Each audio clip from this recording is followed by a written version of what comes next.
Hello, everyone. I have a super massive book on haul for you today. And this is a book on haul that I've been working on for the last 2 months. And it's the result of my shelf by shelf challenge, which in the last 2 months I completed 7 shelves. I went through them. I started many of the books. I took a long, hard look at why I had the book on the shelf and why it wasn't read. And then I made a decision, and I actually ended up getting rid of a lot of books just by having it sit there and me staring at it for a couple weeks. So, and then after the fact, I often would make a decision and unhaul it even after deciding to keep it. So, that is a lot of that. And then actually just one of the books here that I actually read that I am unhauling, I think. I could be wrong. And then also, I decided now that I'm in my 40s, I'm an adult, I really want my books to be pretty. So I'm gonna scroll here really quick. I decided to start collecting Penguin classic deluxe editions because I found a bunch at a thrift store, and I decided to pull off all the ones I already had on my shelves, and I just want to put them together because they are just so pretty and cute and whimsical. And also, I'm including the Steinbeck Centennial editions as well here. And it's just so nice to have these Penguin whimsical copies here together. I also love to have these Penguin books, the Penguin Classics. They look so cute with the book nooks. And I know my husband's making even more book nooks now. So as I continue to accumulate book nooks, I like to have these like specific editions around them because it just looks so pretty on my shelf. So I'm looking to replace some of my books with these specific editions, and because I'm an adult, I can do that, and it makes me happy. So that's why some of the books are being unhauled. Also, when I thrift shop, I find a lot of nicer copies of books I already own and love at thrift stores, so I go ahead and buy them and update my shelves accordingly. So the first stack I'm going to go through are the books I'm replacing, except for this one, Brooklyn. This one I read as part of the Shelf by Shelf challenge. I really wanted to like it. I got all the way through. I don't think I missed anything. I just didn't connect with this book. I didn't connect with the main character. I didn't connect with the story. I'm glad I read it. It's a very popular book.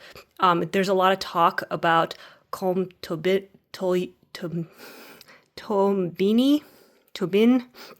Oh my gosh, I'm so sorry. I cannot pronounce this author's name. Winning the Nobel Prize this year. I don't know if that's going to happen, but I read the book and I didn't enjoy it, so I'm going to let it go. So I am getting rid of this copy of To the Lighthouse because it's a bit old and dingy, and I had a nicer copy that kind of went with the rest of the Virginia Woolf book collection that I had. So I'm getting rid of that. I'm getting rid of the this copy of Dante's Divine Comedy.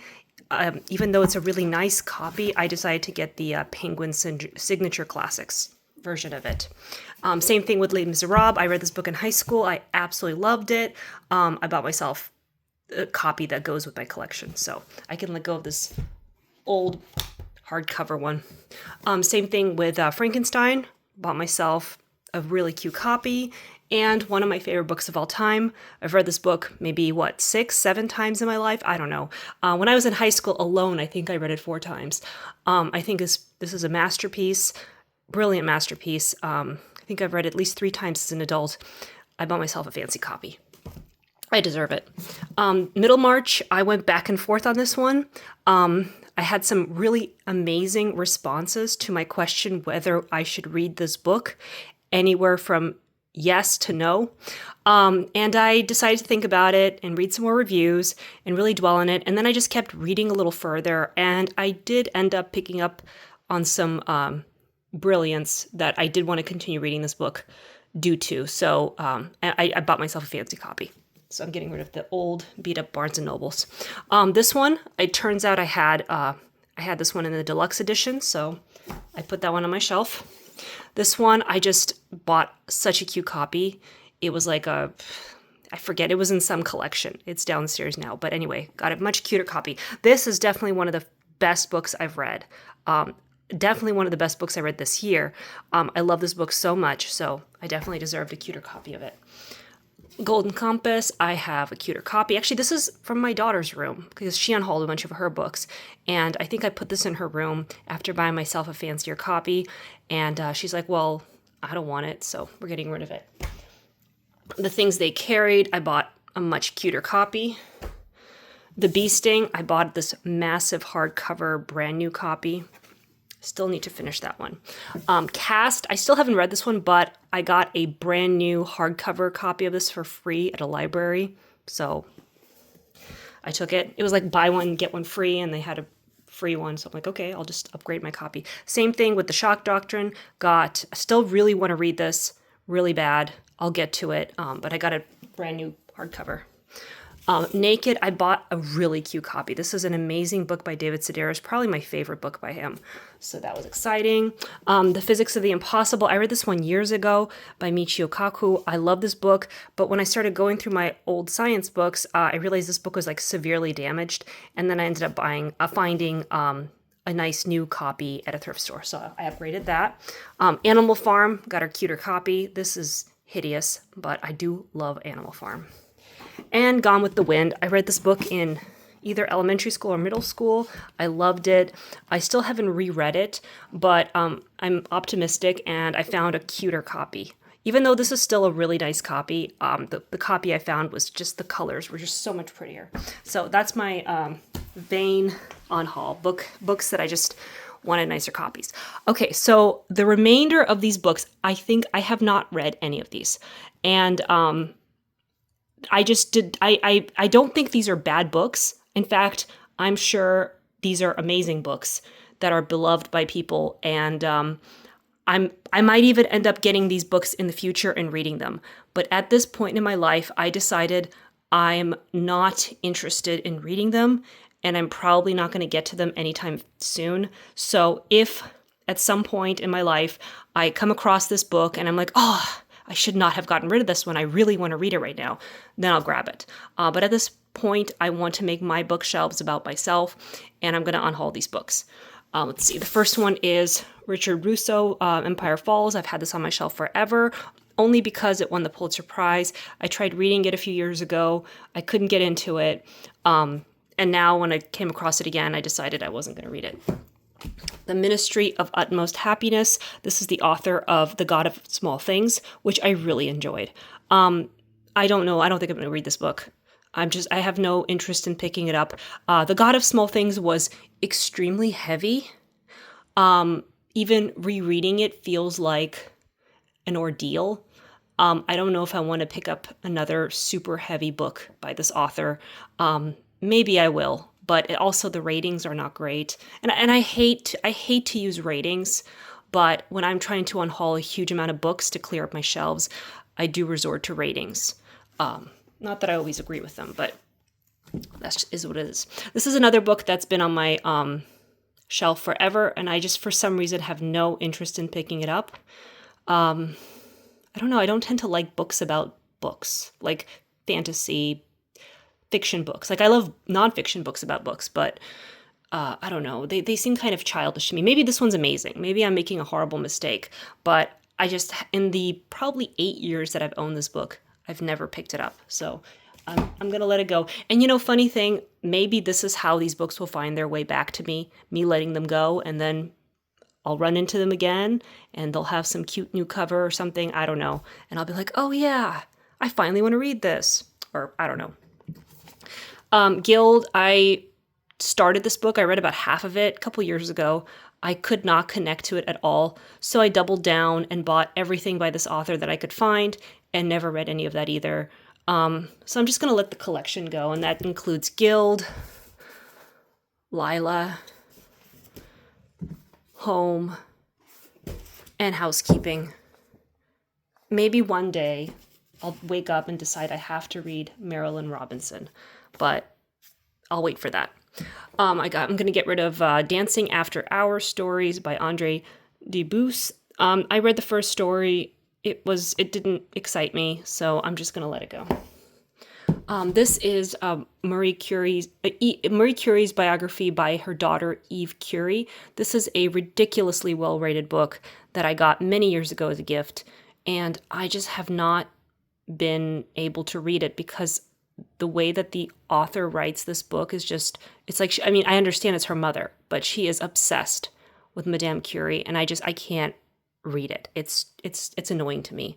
So unfortunately, I'm going to let it go and read many of the other biographies of Madame Curie that I own that are a little less adulating. Is that the right word? Adoring.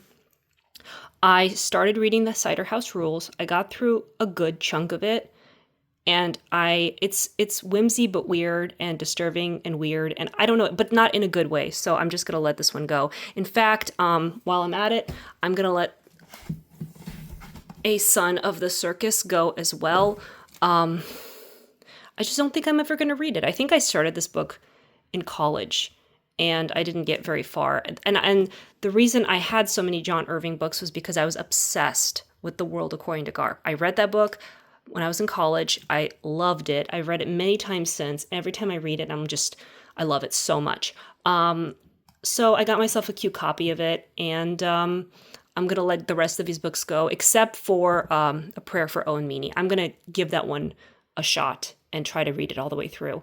I tried reading the audiobook, and it was irritating, so I'm going to just read the physical copy at some point. And then maybe I'll find other John Irving books I like, but so far it's just The World According to Garp. I'm going to get rid of The English Patient. I just could not get into this book. The writing was not to my liking. I'm going to get rid of Gorky Park. I just can't seem to be interested in it, so I'm just going to let it go. Okay, I read this one. I read this one in high school, like 9th grade. I remember liking it, but it was disturbing.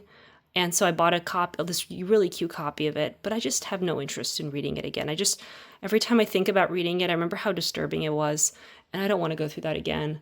I remember a lot of people die, horrible, violent deaths, and very sad things happen, and I just don't need that right now in my life. I don't think I'm going to read this again.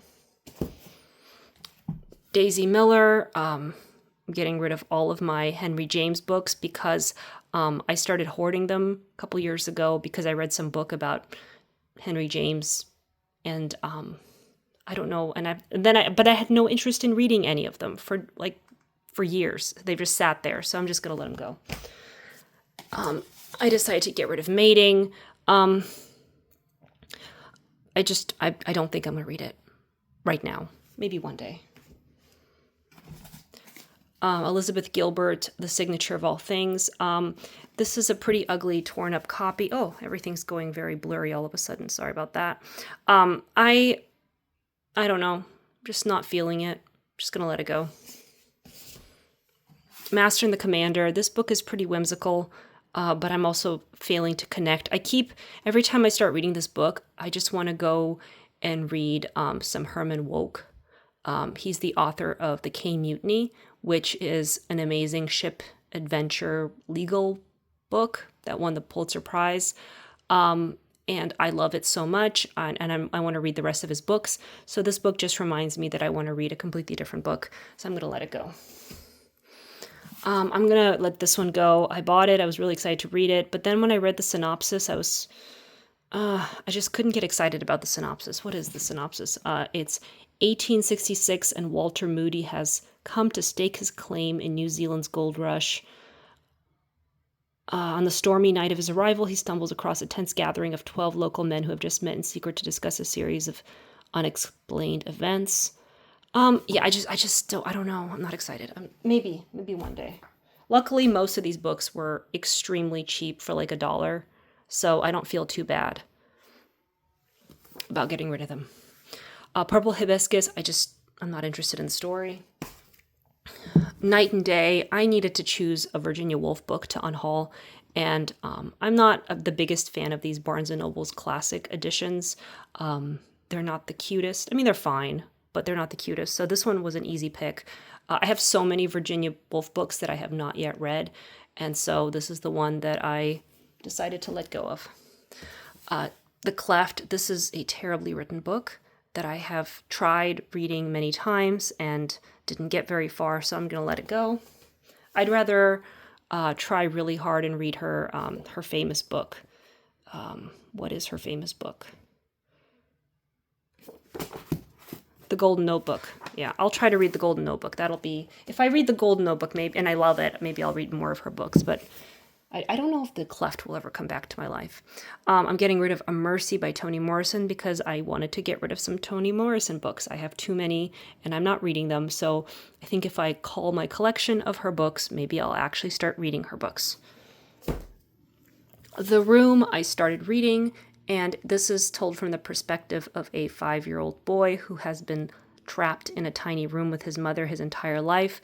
So his speech is very specific to that experience, and I can't read this book. A Good Scent from a Strange Mountain I have picked up countless times. I own it because it won the Pulitzer Prize, but I could not get into it. I think it's a collection of short stories about Vietnam.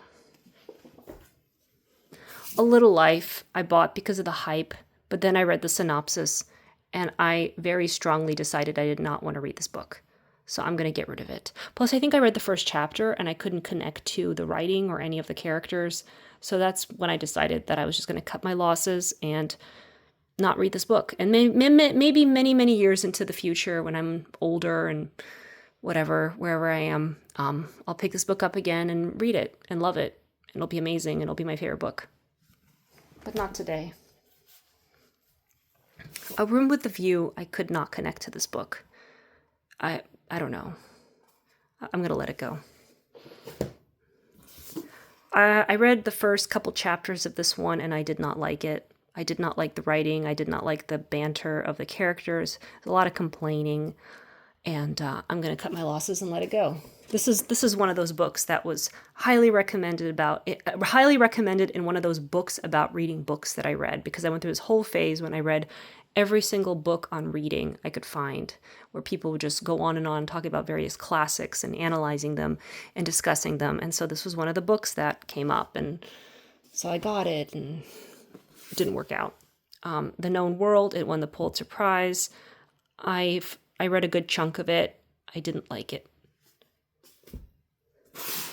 The Leopard, I bought this because it was beautiful, a beautiful looking classic with this beautiful cover. I knew nothing about it. It was just such a beautiful cover, and I'm not going to read this book. This is I don't know why I'm making this decision. Maybe I'm having a crisis, but I'm going to get rid of all of my Lewis Erdrich books. I've been collecting them. I started collecting them a couple years ago, and I have never read any of them. I've never picked them up or started them. This is not the time for Lewis Eldridge for me. One day I might read her books, but since I have not ever picked any of them since I've never picked any of them up, I'm just going to let the entire collection go, and hopefully it'll come back to me at some point. But yeah. Paradise by Toni Morrison. I'm going to let it go because I need to actually read my Toni Morrison books instead of just hoarding them. John le Carré, I decided I'm going to let The Constant Gardener go. It's huge. I have a hard enough time reading John le Carré. I'm going to try Tinker Tailor Soldier Spy, and I'm going to try to reread The Spy Who Came In From the Cold. And maybe then, if I feel confident, I'll rebuy this book. But right now, I kind of just want the anxiety to get off my shelves. And a lot of these books are just anxiety books. This is another copy of Daisy Miller. This is a very pretty, nice copy of Daisy Miller. I mean, I'm telling you guys, I was committed to reading Henry James. Like, I was like, I'm going to become a Henry James reader, and it just never happened. So I rather read Terry Pratchett. I want to read more fun Terry Pratchett books that's funny and exciting. And Tales of Henry James, Norton Critical Edition. I don't know why I bought this. Again, I wanted to read Henry James, and I didn't. The Bostonians, The Wings of Dove, the Turn of the Screw and the Aspirin Papers. I think I just saw someone reviewing Henry James on YouTube, and they just said that The Turn of the Screw was just not for them. So that really did it for me. That's all it took. The Ambassadors, same thing. Beautiful copy. I'm not going to read it. This is such a cute copy of The Murder on the Links. This is the first Poirot book. I just read the last one. I read Curtain yesterday, and oh my goodness, I loved it. It was amazing. That is such a great book. Wow, she has grown so much as a writer. This was, oh no, the first book she wrote was The Mysterious Affair at the Styles. This is the second one. This is boring. I didn't like it. I love how Poirot and Hastings have grown as characters over the course of her writing these books. But they really started out as very bland, boring characters. So this one's going to go. This is a book about dieting and strength training and exercise, but it's a bit shallow. And I think she mostly just wanted to make a book of pretty photos about herself posing. And the book itself wasn't very helpful to me, so I'm going to let it go. Outlander, it's funny. I went back and forth so much. Like one chapter I'd read and I was like, oh, I love this chapter. And then I'd read another chapter and it's like, I can't read this. I don't like anything about this. And then I read the synopsis and I don't know. I don't even like romance. And this seems like a pretty gritty romance. I mean, I feel like she has to go through a lot. And then I don't know. I just, plus I hate this copy. This is such an ugly copy. Maybe I'll find a really pretty copy of this book like next year or something. And I'll just be like, okay, it's time to read Outlander. I'm going to commit to it, but I'm not ready to commit to Outlander right now. So that's an easy unhaul. Afterlives. I don't even remember. I think this is from the beginning of my challenge and I just didn't like the story. Shadow of the Wind. I started this book. I was super excited. It felt a bit childish to me, but I persevered and I kept reading. And then, I don't know, it was boring. And and every time I thought about picking this book up and reading it, I didn't want to. So that's that. This is a badly written book. I love the cover. I was so excited about the cover, but when I started reading it, I was like, I can't read an entire book like this. How to Live Safely in a Science Fictional Universe. This is a pretty exciting, well-written book, but the story itself is not good. And I actually read the spoilers for this, and I realized there's really no point to it. I decided it wasn't worth reading this book, so I'm going to let it go. And then My Heart is a Chainsaw. I just don't think I'm going to enjoy this. This is like a slasher horror book. I don't think I'm going to like it, so I'm going to let it go. Plus, it's not very well rated. And this is, again, like when I was iffy about this book, and I read the ratings and the reviews, and I let them make the decision for me. So my shelves are going to be beautiful and clean and full of joy. And I know a lot of these books are super controversial, and they are beloved, but this is not the time for them to be on my shelves. Maybe later. Thank you for watching.